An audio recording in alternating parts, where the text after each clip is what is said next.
إن الحمد لله نحمده ونستعينه ونستغفره ونؤمن به ونتوكل عليه ونعوذ بالله من شرور أنفسنا ومن سيئات أعمالنا من يهده الله فلا مضل له ومن يضلله فلا هادي له ونشهد أن لا إله إلا الله وحده لا شريك له ونشهد أن محمدا عبده ورسوله يا أيها الذين آمنوا اتقوا الله حق تقاته ولا تموتن إلا وأنتم مسلمون يا أيها الناس اتقوا ربكم الذي خلقكم من نفس واحدة وخلق منها زوجها وبث منهما رجالا كثيرا ونساء واتقوا الله الذي تساءلون به والأرحام إن الله كان عليكم رقيبا يا أيها الذين آمنوا اتقوا الله وقولوا قولا سديدا يصلح لكم أعمالكم ويغفر لكم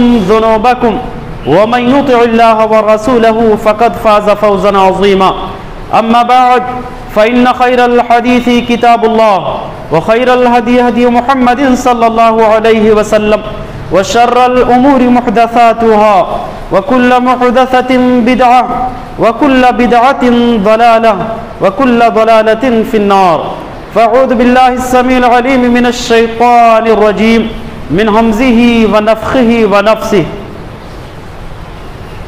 إن الذين يحبون أن تشيع الفاحشة في الذين آمنوا لهم عذاب عليم في الدنيا والآخرة رب اشرح لي صدري ويسر لي أمري واحلل عقدة من لساني يفقهوا قولي ربي زدني علما سبحانك لا علم لنا إلا ما علمتنا إنك أنت العليم الحكيم.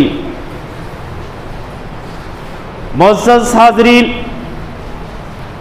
ہر قسم کی حمد و ثنا، عظمت و کبریائی اللہ وحدہ لا شریک خالق کائنات مالک ارض و سما کے لیے لائق اور سزاوار ہے، جو عرش عظیم پر ہوتے ہوئے بھی نظام کائنات چلا رہا ہے۔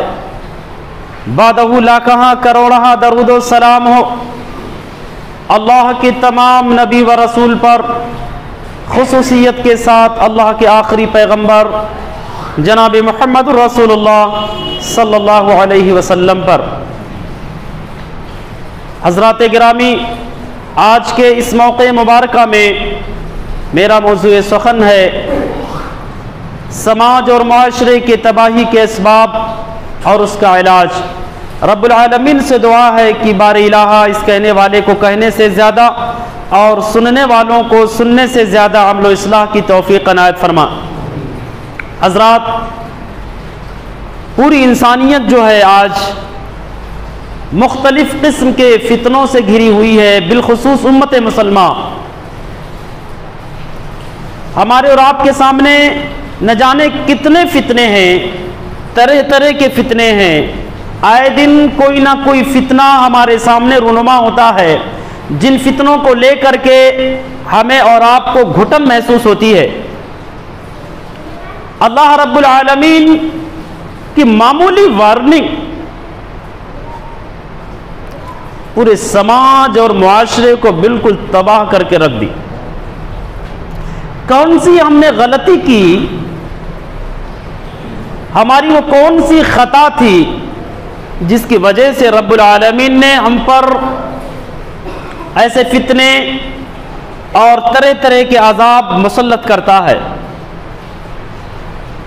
کیا قرآن اور حدیث کے اندر ایسے فتنوں کا تذکرہ ہے جو عذاب کو واجب کرتے ہیں، جو ہمیں اور آپ کو ہر قسم کے فتنوں کے شکار بناتے ہیں؟ کیا ایسے جرائم کا تذکرہ ہے قرآن مجید کے اندر، احادیث صحیحہ کے اندر یا نہیں؟ حضرات، جب آپ قرآن مقدسہ کا اور احادیث صحیحہ کا ورد کریں گے، اس کے بارے میں غور و فکر کریں گے، تدبر و تفکر کریں گے، تو آپ کو ایک میسج ملے گا، آپ کو ایک وارننگ ملے گی۔ نماز سے دوری، نماز سے غفلت، نماز میں سستی برتنا، نماز میں سستی اور غفلت، بے توجہی، نماز سے دوری، یہ ایسا جرم ہے جو رب العالمین کے عذاب کو واجب کر دیتا۔ آج دیکھو پورے سماج اور معاشرے کی، بالخصوص ہمارے شہر کی کیا حالت ہے، ہمارے شہر کی کیا حالت ہے، ہم سے اور آپ سے مخفی نہیں ہے۔ شاید یہ نمازوں میں سستی کا نتیجہ ہے۔ جمعے میں پوری مسجد 2-3 منزلیں سب بھر جاتے، پہلا بھی، دوسرا اور تیسرا سب فل ہو جاتے۔ جمعے کے بعد میں عصر کی جب نماز آتی ہے تو وہ مصلی جو 3 منزلوں میں بھرے ہوئے تھے، نماز عصر تک ان کی تعداد 2-3 صف میں ہو جاتی۔ عشاء تک پہنچتے پہنچتے وہ 3 صف جو ہے تقریباً 1.5-2 صف پر محیط رہتی ہے، اور فجر میں وہی 2 صف 1 صف پر آ جاتی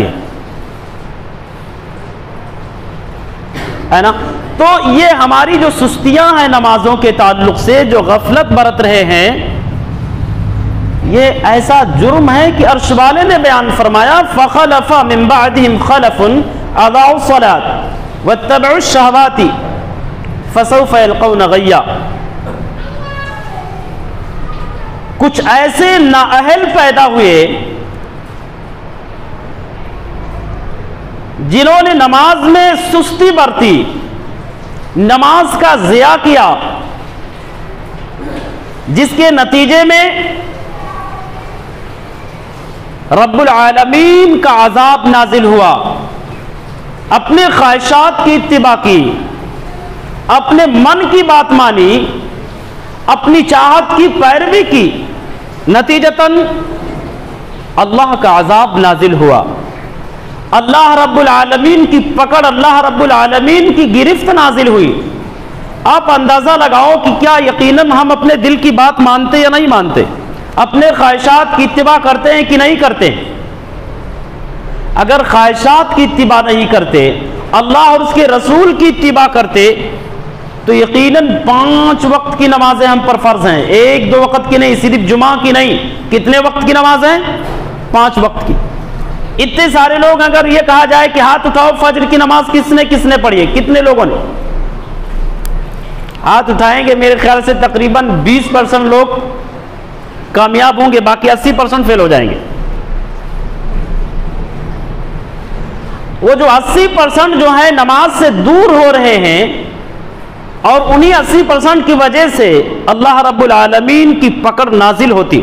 چونکہ عرش والے نے بیان فرمایا فَخَلَفَ مِن بَعْدِهِمْ خَلَفٌ أَضَاعُوا الصَّلَاةَ وَاتَّبَعُوا الشَّهَوَاتِ فَسَوْفَ يَلْقَوْنَ غَيًّا۔ کائنات کے لوگوں، جب جب تم نمازوں میں غفلت برتو گی، تب تب میری پکڑ تم پر نازل ہوگی، میرا عذاب، میرا قہر تم پر مسلط ہوگا۔ اس نے تو وارننگ دے دی، واضح کر دیا، اور یہ معمولی وارننگ ہے، یہ معمولی سختی۔ اگر ابھی بھی نہیں سدھرے نا، ابھی بھی اپنے اعمال کا جائزہ نہیں لیے، اپنے اندر سدھار نہیں پیدا کیے، تو اللہ رب العالمین اس سے بڑا عذاب نازل کرے گا۔ چھوٹے چھوٹے عذاب دے کر کے ہمیں چوکنا کرتا ہے کہ مسلمانوں، انسانوں، بیدار ہو جاؤ، اس سے بڑی مصیبت تم پر آنے والی ہے۔ اگر تم نے ابھی بھی نہیں سنبھلے، اپنے آپ کو سدھارا نہیں، اپنے آپ کو سنبھالا نہیں، تو اس سے بڑی عذاب تم پر آنے والی ہے، نازل ہونے والی ہے۔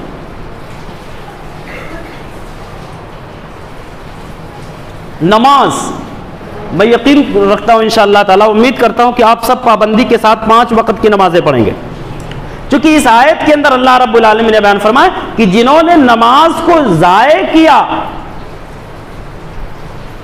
تو جس کے پاس نماز ہے وہی تو ضائع کرے گا، جس کے پاس نمازی نے وہ کیا ضائع کرے گا؟ جس کے پاس دولت ہے وہ ضائع کرتا نا۔ یعنی یہ آیت کریمہ اس بات پر دلالت کرتی ہے کہ وہ نمازی جو نماز برابر نہیں پڑھتے ہیں، ایک وقت پڑھے دوسرا چھوڑ دیے، دوسرا پڑھے تیسرا چھوڑ دیے، جمعے میں تھے تو عصر میں نہیں، عصر میں تھے تو مغرب میں نہیں، مغرب میں تھے تو عشاء میں نہیں، عشاء میں تھے تو فجر میں نہیں، یعنی وہ نماز کو ضائع کرتے تھے۔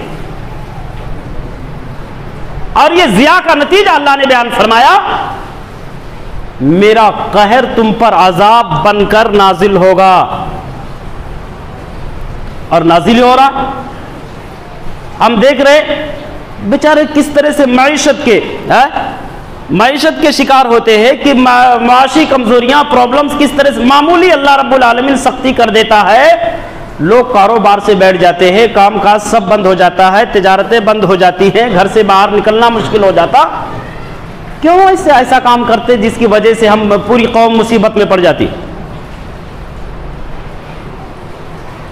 تو اللہ رب العالمین نے بیان فرمایا کہ نماز کا ضیاع یہ ایسا جرم ہے، نماز میں سستی اور غفلت برتنا یہ ایسا جرم ہے جو عذاب کو واجب کر دیتا ہے. عذاب کو واجب کر دیتا. اور دوسرا جرم کیا ہے؟ دوسرا سبب کیا ہے عذاب کا؟ ایک دوسرے کو دیکھ کر کے جلنا. ایک دوسرے کو دیکھ کر کے جلنا، ایک دوسرے کے پریشانیوں کو دیکھ کر کے خوش ہونا، ایک دوسرے کے تباہی کو دیکھ کر کے جشن منانا، خوشیاں منانا، ایک دوسرے سے حسد کرنا، بغض رکھنا، یہ بھی ایک ایسا جرم ہے جو اللہ رب العالمین کے عذاب کو واجب کر دیتا. بغض و حسد. ایک مسلمان دوسرے مسلمان سے مسکرا کر تو بات کرتا، چہرے پر تو مسکراہٹ ہوتی ہے لیکن دل میں گھٹن ہوتی ہے، اس کے دل میں میل ہوتا ہے، اس کے دل میں گندگی نہیں تو دل نہیں ملتا. حالانکہ دلوں کا حال اللہ جانتا کہ ہمارے دل میں کتنی پاکیزگی ہے، کتنی گندگی ہے. زبان کچھ اور کہتی ہے، چہرہ کچھ اور کہتا ہے، دل کچھ اور کہتا ہے. اللہ کے نبی جناب محمد الرسول اللہ صلی اللہ علیہ وسلم نے ارشاد فرمایا دب الیکم داء الامم قبلکم الحسد والبغض. جاہلوں والا جرم، جاہلوں والا گناہ، جاہلوں والا عمل جو پرانے زمانے میں جاہل لوگ، گندے لوگ، گھٹیا لوگ جو عمل کرتے تھے، جو گناہ کرتے تھے، وہ گناہ، وہ جرم، وہ عمل تم میں بھی آ گیا ہے. اور وہ کون سا جرم ہے؟ الحسد والبغض. بغض اور حسد، ایک دوسرے کو دیکھ کر کے جلنا، ایک دوسرے کے ترقی کو دیکھ کر کے نفرت کرنا، حسد کرنا، یہ ایسا جرم ہے. تو اللہ کے نبی نے ارشاد فرمایا کہ جاہلوں والی سوچ تمہارے اندر پیدا ہو گئی ہے، مجرموں والی، گنہگاروں والی سوچ.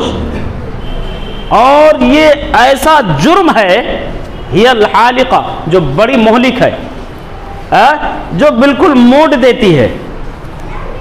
یہ ایسا جرم جو موڑنے والی جرم ہے. کیا چیز؟ اللہ کے نبی نے کہا لا اقول تحلق الشعر. ہم یہ نہیں کہتے ہیں کہ سر کے بال موڑ دے گی، سر کے بال نہیں، ولکن تحلق الدین، یہ تمہارے دین کا صفایا کر دے گی. اور جس قوم میں دینداری نہ ہو وہ قوم نہیں ہوتی بلکہ وہ مردہ ہوتی ہے.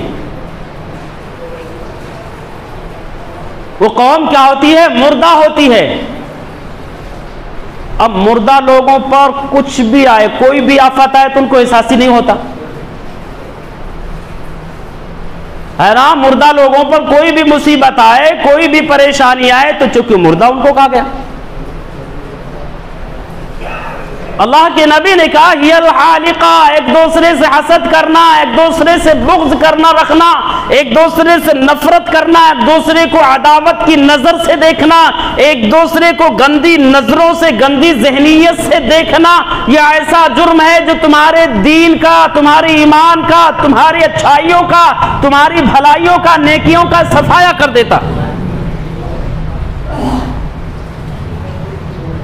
اللہ کے نبی نے بیان فرمایا. اب آپ اندازہ لگاؤ کہ جب ہمارے قوم کے اندر، ہمارے سماج میں، ہمارے معاشرے میں جب دین ہی نہیں ہے تو اللہ کی رحمت کہاں سے آئے گی؟ عذاب نازل ہوگا نا.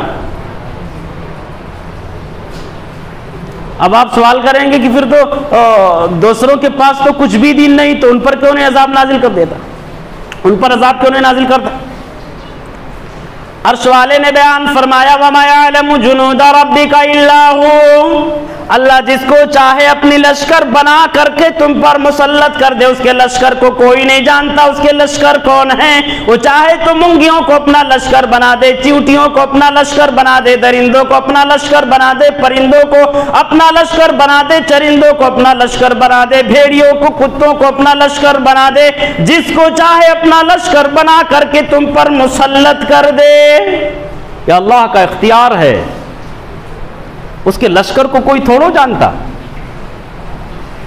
اس کے لشکر کو کوئی نہیں جانتا۔ تو آج جو آفتیں ہم پر غیروں کے ذریعے سے آ رہی ہیں، وہ اللہ رب العالمین نے ان کو اپنا لشکر بنا کر ہم پر مسلط کر دیا۔ ہم پٹ رہے ہیں، کٹ رہے ہیں، مر رہے ہیں، اس کے باوجود بھی ہم سدھر نہیں رہے، ہم نیک نہیں بن پا رہے ہیں، اپنے آپ کو سدھار نہیں پا رہے، اپنے اعمال کو نہیں سدھار پا رہے ہیں، ہم اچھے نہیں بن پا رہے ہیں، اتنا سب کچھ دیکھنے جاننے کے بعد بھی۔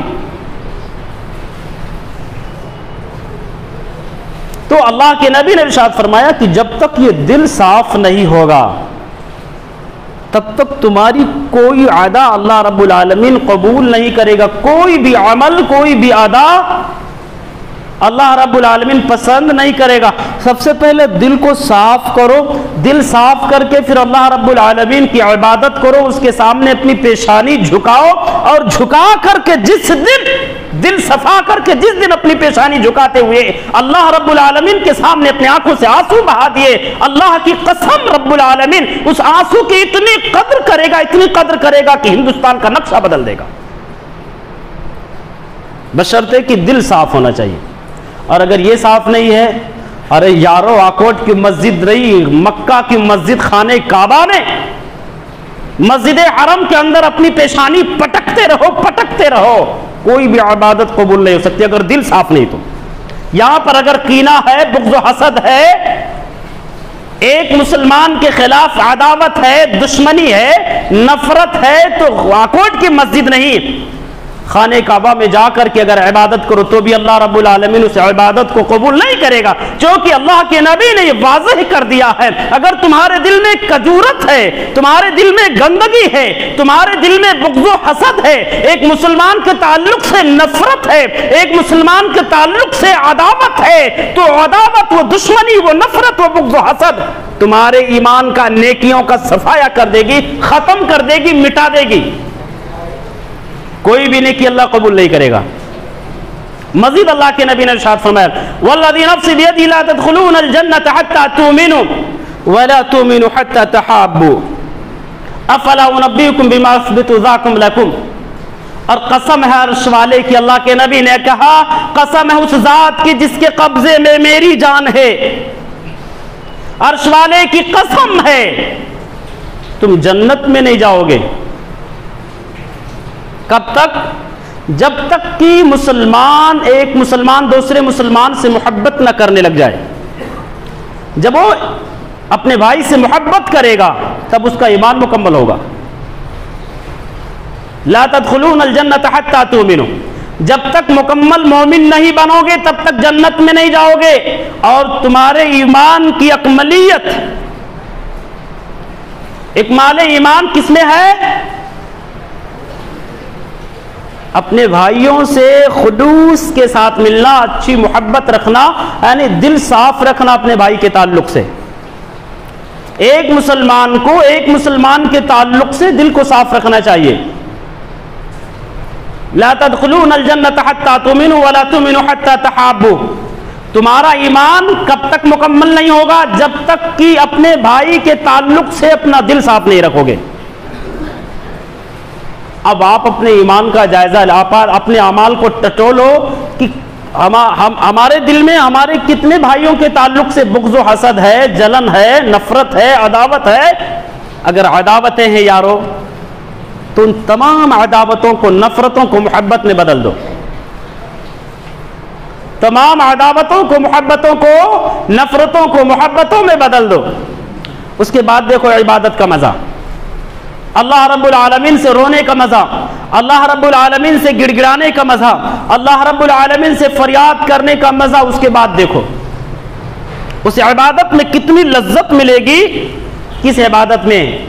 جو عبادت دل کو صاف کر کے کی جاتی ہے، اس عبادت میں بڑی مٹھاس، بڑی چاشنی، بڑی لذت ہوگی۔ بات سمجھ رہے ہیں؟ اب آپ رو رہے ہیں دل میں، یہاں تو اپنے بھائی کے تعلق سے نفرت اور تجارت کر رہا نا، دل میں سوچ رہے ہیں سالہ کب برباد ہو جائے۔ اچھا اگر تو نقصان ہو گیا بہت اچھا ہوا، بہت قابل بنتا تھا نا، اچھا ہوا نقصان ہوا۔ کاش اس کی تباہی اور بربادی پر فکر مند ہوتے، تکلیف کا احساس ہوتا، آپ کو تکلیف محسوس کرتے، یار غلط ہو گیا، میرا بھائی جو نقصان میں ہوا۔ لیکن یہ احساس نہ رکھ کر کے خوشی منا رہے ہیں۔ ایک مسلمان اگر کہیں بدنام ہو رہا، دوسرا مسلمان خوش ہو رہا اس کی ترقی کی وجہ سے، اچھا ہوا، اچھا ہوا اس کے ساتھ، وہ بہت اچھا ہوا، یہ تو اس پر عذاب نازل۔ ارے اپنے اعمال کا جائزہ لیتے ہی نہیں کہ کتنے کالے دھندے دیوار کے پیچھے کر رہے ہیں، دوسرے پر انگلیاں اٹھانے میں بہت آگے رہتے۔ ہم کیا کر رہے ہیں وہ دیکھو۔ اگر یقیناً وہ ہمارا بھائی ہے، مسلمان ہے، تو اس کے عیب پر پردہ ڈالو اور اس سے مل کر کے بولو کہ آپ یہ غلط کام مت کرو۔ اس کو کہتے ہیں اخوت، اس کو کہتے ہیں بھائی چارہ، یہ ہے ہمارا مذہب اسلام۔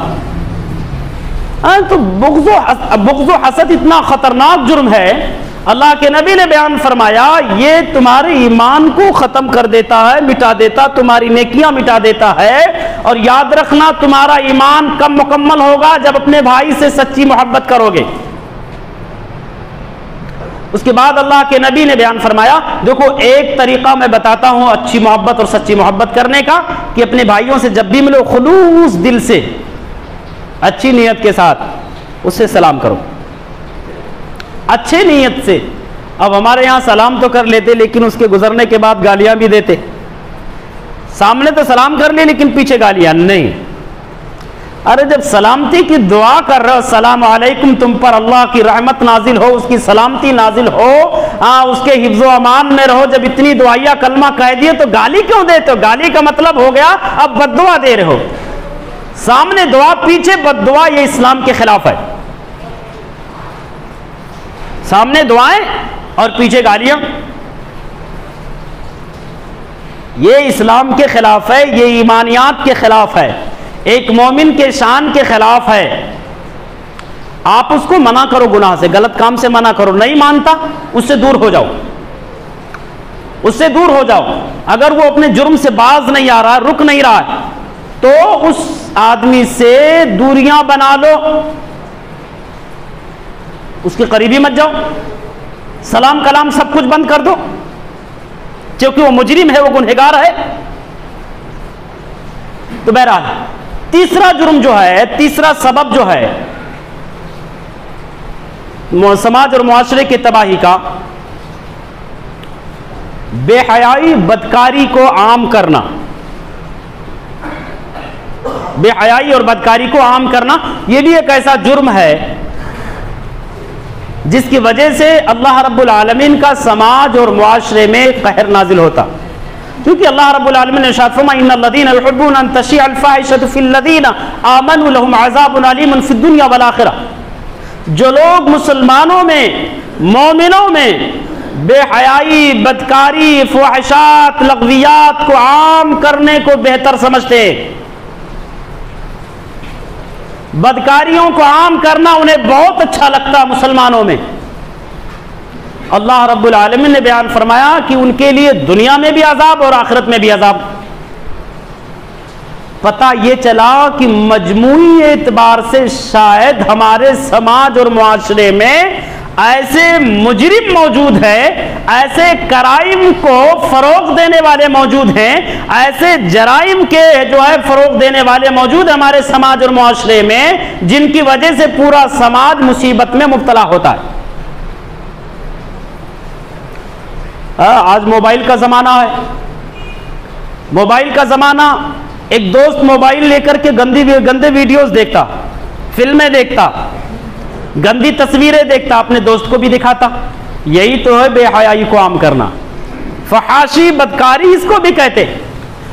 اور بدکاری ایسے ویڈیوز کو، گندی خبروں کو نشر کرنے کو بھی بدکاری کہتے ہیں.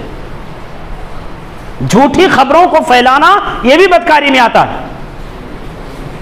بغیر تحقیق کے کوئی بھی میسج ہمارے پاس میں آیا، تحقیق نہیں کی، اس خبر کے بارے میں لتا پتا کچھ بھی نہیں، اس کو پھیلانا شروع کر دیے.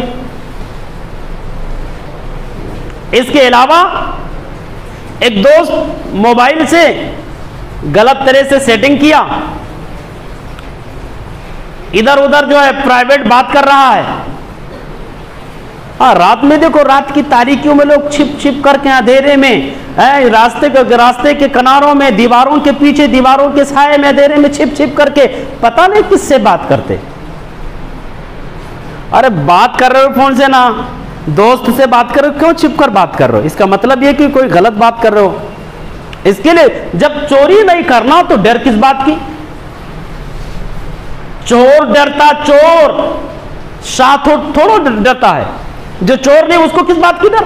اگر آپ غلط بات نہیں کر رہے ہیں، غلط سیٹنگ کر کے کسی لڑکی سے بات نہیں کر رہے، کھلم کھلا بات کرو، اپنے دوست کے سامنے بات کرو، اپنے گھر میں بات کرو، اپنے پریوار کے ساتھ بیٹھ کر کے بات کرو. ادھر چھپ کر کے کیا بات کر رہے ہو؟ اور بات کر رہے،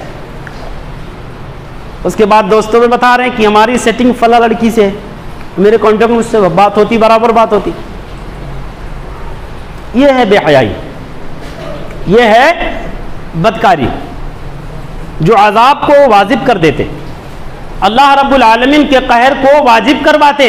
اسی طریقے سے لڑکی کا رشتہ ہوا کہیں پر، ابھی رشتہ ہوا، وہ ابھی اس ہونے والے شوہر کو دلہن نہیں بنی ہے، ابھی صرف رشتہ طے پایا ہے. وہ دلہن کب بنے گی؟ جب عقد ہوگا، جب ایجاب و قبول ہوں گے. ایجاب و قبول کے بعد اب اس لڑکے کی وہ دلہن بن چکی ہے. اکیلے میں بات کرے، کھلم کھلا بات کرے، جو مرضی چاہے وہ بات کرے، فیس ٹو فیس بات کرے یا موبائل پر بات کرے، اس کی مرضی، اسے اتھارٹی اختیار ہے، جیسا چاہے ویسا بات کرے. لیکن ابھی جب ایجاب و قبول نہیں ہوا ہے تو پرائیویٹ بات نہیں کر سکتی. اس کو کہتے ہیں بدکاری. ابھی وہ صرف رشتہ ہوا، آپ کے یہاں رسم بولتے ہیں نا، مگنی ہو گئی، رسم ہو گیا. اب رسم کے بعد تھوڑا دھیرے دھیرے شرم کرتی ہے، چونکہ ابھی بچی ہے، اس کو بات کرنے میں شرم آتی ہے، بات نہیں کر پاتی ہے. اس کے اندر سے حیا، شرم، ڈر اور خوف کو نکالنے والی گھر کی اس کی سگی ماں ہوتی ہے، اپنی سگی بہن ہوتی، لے بات کر لینا. دھیرے دھیرے وہ جھجکتی، تھوڑا ہچکچاتی، ڈرتی، شرماتی. اس کے بعد اس کے دل سے شرم و حیا نکل جاتا، امی ہی تو بول رہی نا، کس بات کی ڈر؟ جب گھر کا بھیدی ہی، گھر کا ذمہ دار ہی ڈاکو بن جائے، لٹیرا بن جائے، تو گھر کے عام ممبر کا کیا حال ہوگا؟ گھر کا جب ذمہ دار ہی ڈکیتی کرنے لگے تو کیسے گھر کے جو ہے اشیاء، گھر کے مال بچیں گے؟ وہ بے حیا بنانے میں ماں سپورٹ کر رہی ہے، بہن سپورٹ کر رہی ہے، اس کی مدد کر رہی ہے کہ لے بات کر لینا. اس کا نتیجہ اور اس کا انجام اتنا خطرناک ہوتا ہے. اس کو کہتے ہیں بے حیائی. یہ بے حیائی ہے. پتہ یہ یاد رکھنا، جب تک ایجاب و قبول نہیں ہوگا، ہاں حسب ضرورت اللہ ماشاءاللہ کبھی ضرورت لگ گئی، بات کر لیے، دو چار باتیں کر لیے، اتنے کی گنجائش ہے. ہمیشہ نہیں، برابر نہیں، ریگولر نہیں. کبھی ضرورت آ گئی کہ بات کیے بغیر کوئی چارہ نہیں ہے. آپ سے کسی نے کوئی عیب بتا دیا لڑکی کے اندر، اب تحقیق کرنا ہے. ادھر ادھر مت پوچھو، دوست سے پوچھو گے تو تعریف کرے گا، دشمن سے پوچھیں گے تو برائی کرے گا. اسلام کہتا تحقیق کر لو، ڈائریکٹ پوچھو اس خبر کے بارے میں، میں نے ایسا سونا کیا بات. تو ایسی ایمرجنسی آ جائے، ایسی ضرورت آ جائے تو اس لڑکی سے بات کر سکتے ہیں. اس کے علاوہ جب تک ایجاب و قبول نہیں ہوگا، نہ وہ لڑکی اس لڑکے سے بات کر سکتی، نہ وہ لڑکا اس لڑکی سے بات کر سکتی ہے. لیکن ایک عام رسم ہو چکا ہے، ایک رواج پا چکا ہے. یہ جرم جو ہے سماج اور معاشرے میں ایک رواج پا چکا ہے، جبکہ جائز نہیں ہے مسلمانوں. بے حیائی اور بدکاری میں شمار ہوگا، یاد رکھنا۔ اور جب پورا سماج بے حیائی بدکاری میں ملوث ہو جائے گا تو کیا پورے سماج پر اللہ کا عذاب نہیں نازل ہوگا؟ کیونکہ اللہ رب العالمین نے ارشاد فرمایا ان الذین یحبون ان تشیع الفاحشۃ فی الذین آمنوا لهم عذاب علیم فی الدنیا والآخرہ، دنیا اور آخرت میں دونوں جگہوں میں ایسے لوگوں پر اللہ کا عذاب نازل ہوگا جو بے حیائیاں بدکاریاں عام کرتے ہیں۔ اب وہ لڑکی ہے اپنے سہیلن سے بات کرتی کہ میں تو بات کر رہی ہوں، لڑکا ہے اپنے دوستوں میں بات کرتا ہے، تو برائی کرتا، دوسرا عام بھی کرتا، خطرناک جرم ہے۔ بے حیائی اور بدکاری کو عام کرنا خطرناک جرم ہے۔ اور اسی طریقے سے آپ شادی حال میں جا کر کے دیکھیں گے، میرج حال میں آپ جا کر دیکھیں، ایک باریک سا پردہ ہوتا ہے نا، باریک سا پردہ ہوتا ہے، ایک طرف عورتیں دوسری طرف مرد ہوتے ہیں، دونوں کے راستے کمبائن ہوتے ہیں، ایک ہی دونوں کا راستہ۔ اندر جانے کے بعد عورت الگ ہو گئی، مرد الگ ہو گئے۔ ہاں، اس کے برائی کرنے کے تو دروازے وہاں کھلے ہوئے ہیں نا، ہاں، برائی کے دروازے، دونوں ایک دوسرے کا دیدار کرتے ہیں۔ اور سب سے خطرناک بات عورتیں جس طرف رہتی ہیں اس طرف دولہا جاتا ہے، دولہے کے ساتھ 2-4 اور لوگ جاتے ہیں، ہے نا، جبکہ شرم جائز نہیں، درست نہیں ہے۔ ارے اس نے ایک سے شادی کیا نا، سب سے تھوڑو کر لیا کہ سب کو دیکھتے پھرے؟ یہ ساری عورتوں کے لیے دیکھنا تھوڑو جائز ہے کہ سب اس کو دیکھیں؟ بے شرمی، بے حیائی اس کو کہتے ہیں۔ دولہا جاتا، دولہے کے ساتھ اس کے 2-4 دوست جاتے ہیں۔ اب وہاں جانے کے بعد عورتوں کے جھنڈ میں، ارے ہماری غیرت کیسے منظور کرتی، ایسے دسترخوان پر، ایسے میرج حال میں، ایسے شادی حال میں اپنی بچیوں کو، عورتوں کو، بہنوں کو، بیٹیوں کو مت بھیجو جہاں ان کے پردوں کا احترام نہیں، بے حرمتی کی جا رہی ہے، جہاں ان کے عزت کو جو ہے ان کے عزت کو پامال کیا جا رہا ہے۔ ایسے میرج حال میں، شادیوں میں، یا ایسے جو ہے کیا نام شادی حال میں مت بھیجو۔ اگرچہ ناراض ہو جائے گا دعوت دینے والا، اس کی ناراضگی برداشت کر لینا، لیکن عرش والے کی ناراضگی نہ برداشت کرنا۔ وہ ناراض ہو کر کچھ نہیں بگاڑ پائے گا، لیکن عرش والا اگر ناراض ہوا تو سب کچھ بگاڑ کر کے رکھ دے گا۔ دیکھو کس قدر بگڑے ہوئے، کڑوی لگے گی تو معذرت چاہتا ہوں لیکن حق ہے۔ یہ سماج اور معاشرے میں یہی سب ہو رہا ہے، سماج اور معاشرے میں یہی سب کچھ ہو رہا ہے۔ اب اگر جناب بول دے تو غلط کر رہے ہیں، کیسی باتیں جناب بول رہے، بولیں گی کیوں نہیں، کیوں بلوا رہے ہیں؟ ہم نے تو یہاں تک بھی دیکھے ہیں کہ میرج حال میں باقاعدہ ایک غیر آدمی، ایک غیر مرد ہماری عورتوں کا، ہمارے خواتین کا جا کر کے ویڈیو بناتا۔ استغفر اللہ، کیوں؟ یہ کہاں سے درست ہے، کہاں تک یہ جائز ہے؟ جائز ہے کیا؟ جائز ہے، یعنی شادی کا دن، خوشی کا دن ہے، جو چاہو وہ کر لو، یہ اتھارٹی کس نے دی؟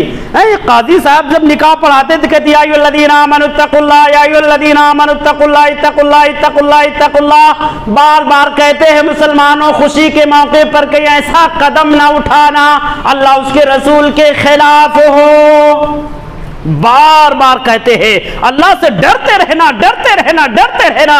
اس تکرار سینٹنس پر، تکرار جملے پر کبھی غور نہیں کیا کہ اللہ بار بار کیوں کہہ رہا ہے۔ اس کا مطلب یہ ہے کہ مسلمانوں کہیں ایسا نہ ہو کہ خوشی میں اتنا خوشی منانے لگ جاؤ کہ حدود اللہ کو، حدود شرعیہ کو بھی پامال کر ڈالو، اس کی دھجیاں اڑا ڈالو۔ اس سے منع کرتا مذہب اسلام۔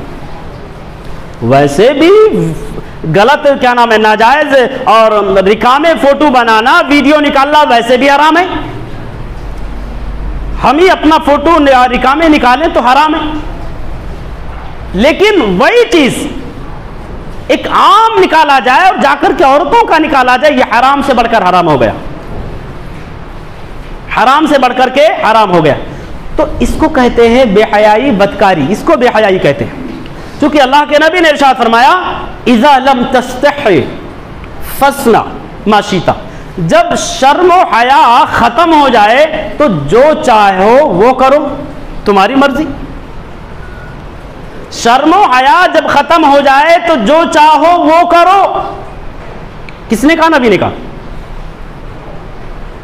پتہ یہ چلا کہ سماج اور معاشرے میں عذاب جو نازل ہوتے ہیں ان اسباب میں سے ایک اور یہ سبب بے حیائی بدکاری کو عام کرنا ہے.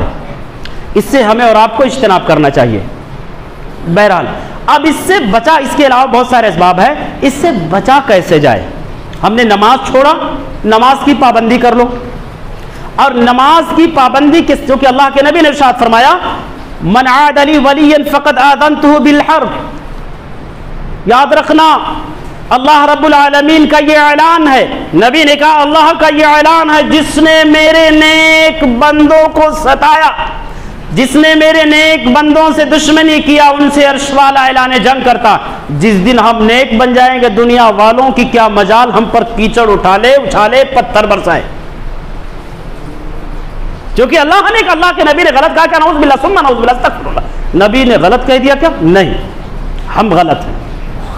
اللہ کے نبی نے کہا کہ اللہ رب العالمین کا یہ اعلان ہے کہ جس نے بھی میرے نیک بندوں کو ستایا، ان سے دشمنی کیا، ان سے عداوت کیا اور ان سے سخاوت کیا، اللہ رب العالمین کا یہ اعلان ہے کہ اللہ ان سے اعلان جنگ کر رہا ہے.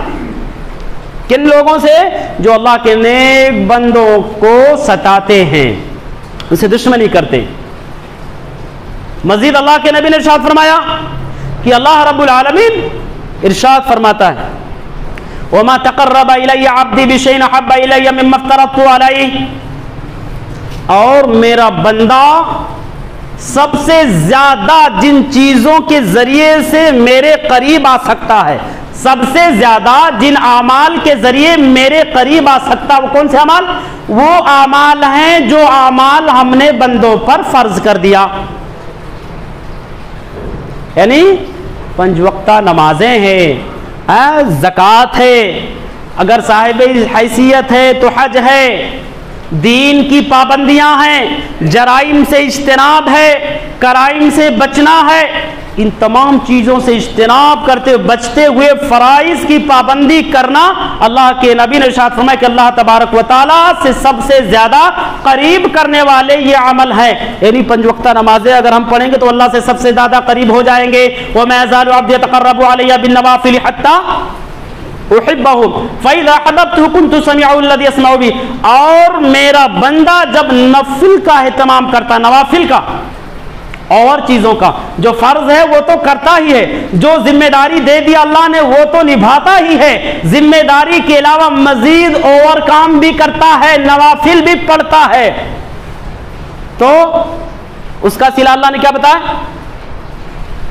یا اللہ نے اس کا صلہ بتایا، اس کا بدلہ بتایا، اس کا انعام بتایا کہ جب بندہ فرائض کے ساتھ نوافل پڑھتا تو میں اس سے محبت کرنے لگتا، اس سے بہت زیادہ محبت کرنے لگتا. اور جب میں اپنے بندے سے محبت کرنے لگتا ہوں تو كنت سميعه الذي يسمع به. واکمین لگا کر اب گندی چیزیں نہیں سن پائیں گے، کیونکہ اللہ ہمارا کان بن جائے گا جس سے سنیں گے. اب گندے گانے، گندی چیزیں سننے کی توفیق نہیں دے گا اللہ، کیونکہ اللہ جس کا ہو جاتا ہر جرائم سے اس کی حفاظت کرتا ہے. ابو مرثد کو اللہ کے نبی نے یہی کہا تھا نا. ابو مرثد نے کہا اللہ کے نبی میں گناہوں کا عادی ہوں، ایمان تو لا لیا لیکن اب ادھر گناہ کر ڈالا، مجھ سے گناہ ہو گیا تو اب کیا ہوگا؟ اللہ کے نبی نے کہا ابو مرثد یہ بتاؤ تم نے سچی توبہ کی ہے؟ ابو مرثد نے کہا ہاں. کہا ابو مرثد یہ بتاؤ میری قیادت میں ایک وقت نماز پڑھ لی سچی نیت سے؟ ابو مرثد نے کہا اللہ کے نبی نے کہا رب کبریا کی قسم ہے اللہ تعالیٰ اب تمہیں گناہوں کی توفیق ہی نہیں دے گا، یعنی گناہوں سے بچا لے گا. جس دن ہم اپنے ایمان میں، عقیدے میں، اعمال میں سچے ہو جائیں گے، پختہ ہو جائیں گے، اس دن اللہ رب العالمین ہمارا کان بن جائے گا. اب غلط چیزیں سننے کی توفیق نہیں ہوگی. وَبَصَرَهُ الَّذِي يُبْصِرُ بِهِ، آنکھیں بن جاؤں گا، ٹک ٹکی بات کر کے حسیناؤں کے حسن کا دیدار نہیں کر پائیں گے اب، کیونکہ اللہ ہماری آنکھیں بن جائے گا، ہماری نگاہ بن جائے گا. راستوں کے کنارے بیٹھ کر کے جانے گزرنے والی ہر حسینہ کا دیدار ہوتا ہے، اس کے نشیب و فراز جس ان کو دیکھ کر کے ٹائمیں پاس ہو رہی ہیں. اللہ نے کہا دل کو سکون ملنا ہے نا حسیناؤں کو دیکھ کر کے نہیں، میرا ذکر کر کے، میری کبریائی بیان کر کے، میری عبادت کر کے میں جو ہے میری بڑائی بیان کر کے اپنے دلوں کو راحت اور سکون پہنچاؤ۔ یہاں ہم نے دیکھا راستے کے کناروں پر بیٹھ کر کے حسناؤں کا دیدار کرتے، گفتگو تو ہو رہی ہے، جو جانے والے ہر آنے جانے والی پر ان کی نظریں رہتی ہیں، سمجھ رہے؟ تو وہ نظروں کی حفاظت کر لے گا کب؟ فرائض کے ساتھ ساتھ نوافل کا جب اہتمام کریں گے تب۔ اور وَيَدَهُ الَّتِي يَبْطِشُ بِهَا، ہاتھیں بن جاؤں گا جس سے وہ پکڑے گا، وَرِجْلَهُ الَّتِي يَمْشِي بِهَا، اور اس کے پاؤں بھی بن جاؤں گا جس سے وہ چلے گا، یعنی ہر اعتبار سے میں اس کو گناہوں سے بچا لوں گا، دشمنوں سے حفاظت بھی کروں گا۔ وَإِن سَأَلَنِي لَأُعْطِيَنَّهُ، جو کچھ مانگے گا میں اس کو دیتا بھی رہوں گا۔ اور وَلَئِنِ اسْتَعَاذَنِي لَأُعِيذَنَّهُ، اور جب پناہ مانگے گا تو پناہ دوں گا۔ آج پناہ مانگو یا اللہ فتنے سے بچا لے، کرفیو ہٹا لے، لاک ڈاؤن ہٹا لے، یا اللہ دشمنوں سے اپنی حفاظت میں لے لے، پناہ میں لے لے، تو کیا پناہ میں نہیں لے گا؟ اپنے آپ کو دین کا پابند بنا کر کے دیکھو مسلمانوں، اللہ رب العالمین ضرور بھی ضرور ہر مصیبت سے، ہر بلا سے، ہر پریشانی سے، ہر آفت سے، ہر عذاب سے ہماری اور آپ کی حفاظت کرے گا۔ شرط یہ ہے پابند، نماز کے پابند بن جاؤ، نماز کے پابندی کے ساتھ ساتھ نوافل کا اہتمام کرنے والے بن جاؤ۔ اس کے علاوہ بھی بہت سارے جو ہے اس کے علاج ہیں جو وقت نہیں انشاءاللہ تعالیٰ آنے والے وقت میں بیان کروں گا۔ ابھی دیکھنا یہ ہے کہ فرض جمعہ کے ساتھ ساتھ کون کون نفل پڑھتا ہے۔ ادھر جیسے سلام پھیرا جاتا ہے، جناب نے سلام پھیرا اتنی تیزی کے ساتھ، حالانکہ بیچارے 5 منٹ تک میں دیکھتا ہوں وہیں کھڑے رہتے، 5 منٹ تک اپنے چپل لے کر کھڑے رہتے۔ کاہے کو اتنی جلدی ہے بھائی؟ جتنے ٹائم وہاں کھڑے رہتے گیٹ پر نا، نکلنے کا راستہ ڈھونڈ رہے، اتنے ٹائم میں تم سنت پڑھ لو گے۔ اور یہ مت سمجھو سنت کی اہمیت نہیں، سنت کی بھی بڑی اہمیت ہے، اور اگر ہم نے سنت کی ناقدری کی، ہاں اس کو معمولی سمجھ کر کے اگر اس کو چھوڑا، یاد رکھنا گناہوں سے کوئی نہیں بچا پائے گا، اللہ کے عذاب کے شکار ہوں گے۔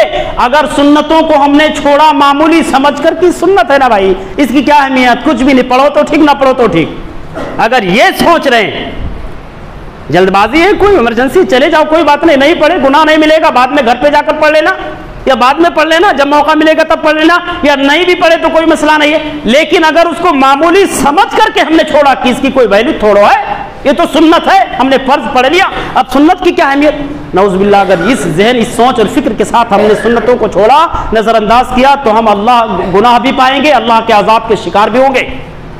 لہٰذا نمازیں پڑھو، فرض کے ساتھ ساتھ پابندی کے ساتھ جس طرح فرض پڑھتے ایسے سنتوں کا بھی اہتمام کرو۔ اللہ رب العالمین سے دعائیں بھی کرتے رہو، حالات کو سدھارنے کے لیے، سماج اور معاشرے کی کامیابی کے لیے، اس کی بھلائی کے لیے دعائیں بھی کرتے رہو۔ بہرحال اللہ تعالیٰ سے دعا کرتے ہیں کہ باری الہ ہم تمام مسلمانوں کو مذکورہ تمام جو ہے جرائم سے بچنے اور بچانے کی توفیق عنایت فرمائے۔ الہی ہم تمام مسلمانوں کو ہر قسم کے گناہوں سے بچنے والا بنائے، دین کا پابند بنائے، بالخصوص نمازوں کا ادا کرنے والا بنائے۔ الہی ہم تمام مسلمانوں کو فرائض کے ساتھ ساتھ نوافل اور سنن کے اہتمام کی بھی توفیق عنایت فرمائے۔ اے اللہ جب تک ہم سب کو اس دنیا کے اندر زندہ رکھ، خالص کتاب اللہ سنت رسول اللہ صلی اللہ علیہ وسلم کے مطابق زندہ رکھ، اور جب ہم سب کا خاتمہ ایمان بالخیر آمین تقبل یا رب العالمین۔ بارک اللہ لنا ولکم فی القرآن العظیم ونفعني وإياكم بالآیات والذکر الحکیم، انہ تعالی جواد کریم ملک بالرؤوف الرحیم۔